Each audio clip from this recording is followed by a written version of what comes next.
Shri Anwar Sadath. Sir, ഈ national ഹൈവേയുടെ കാര്യം ഇവിടെ ചർച്ച ചെയ്തുകൊണ്ടാണ് സാർ, നമ്മുടെ ആലുവയിൽ മാർത്താണ്ഡവർമ്മ പാലമുണ്ട്. ഈ മാർത്താണ്ഡവർമ്മ പാലത്തിൽ നിരന്തരമായ ബ്ലോക്കാണ്. നിതിൻ ഗഡ്കരിനെ കണ്ട് നേരിട്ട് ഞങ്ങളുടെ ബഹുമാനപ്പെട്ട MP ശ്രീ ബെന്നി ബെഹനാൻ ഞങ്ങൾ ഉൾപ്പെടെ ഒരു പരാതി പറഞ്ഞു.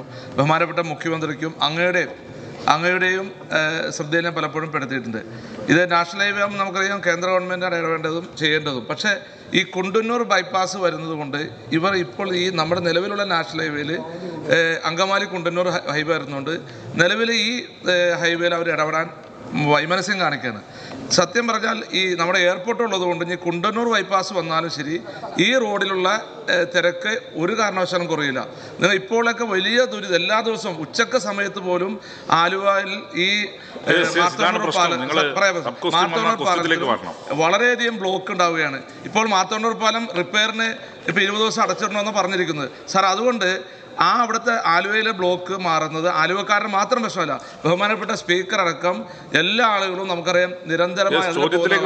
അപ്പോൾ അതുകൊണ്ട് ആ ബ്ലോക്ക് മാറ്റുന്നതിന് വേണ്ടി കേന്ദ്ര ഗവൺമെൻറ് ഇടപെട്ടുകൊണ്ട് അവിടെ പുതിയ പാലമോ അല്ലെങ്കിൽ എലിവേറ്റർ ഹൈവേയോ അങ്ങനെ ഒരു പദ്ധതി സംസ്ഥാന ഗവൺമെൻറ് ഇനിഷ്യേറ്റീവ് എടുത്ത് കൊണ്ടുവരാൻ സാധിക്കുമോ എന്നാണ് എൻ്റെ ചോദ്യം. സാർ, ഈ വിഷയം പരിശോധിക്കാമെന്നാണ്. ദേശീയപാത അതോറിറ്റിയുമായി നമുക്കൊരു ചർച്ച നടത്താം. അതിന് പുറമെ മറ്റ് സാധ്യതകൾ നമുക്ക് എല്ലാവരും ചേർന്നുകൊണ്ട് പരിശോധിക്കാം.